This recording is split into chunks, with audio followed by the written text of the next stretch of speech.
We're Adam and Joanne from InspiredTaste.net, and welcome to our kitchen.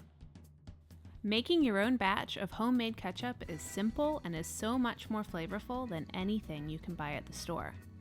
To start, we need some aromatics: onion, garlic, and fresh ginger. Since we're going to eventually blend everything, you just need to slice the onion.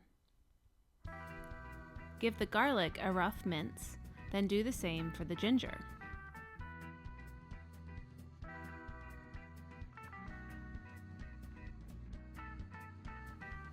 You can use unpeeled or peeled ginger. It's up to you.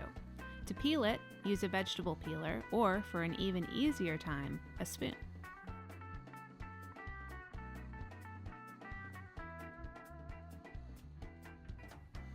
Add some olive oil to a pan over medium heat and add the onions.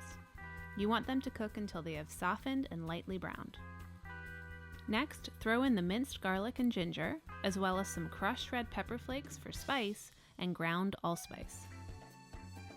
When the pot smells aromatic, add tomato paste and cook, stirring often until it turns from bright red to orange. Now to make it really taste great, it's time for tomatoes, brown sugar, apple cider vinegar for some zing, a generous pinch of salt, and some black pepper. Let everything simmer until thickened and shiny. As it cooks, you can taste the mixture and adjust with more spice, salt, or sugar. This is your ketchup after all. It's time to blend. You can use a blender, food processor, or food mill. Just blend until your desired texture, then let it cool. If you're using a blender, since the mixture is still hot, it's best to remove the small cap at the top and cover the hole with a towel. Not doing this can cause the lid to pop off.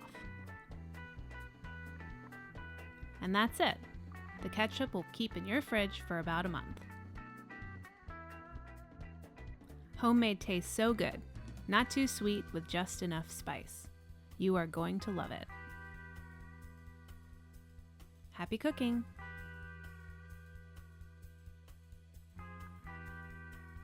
Thanks for watching. If you love this video, we have lots more.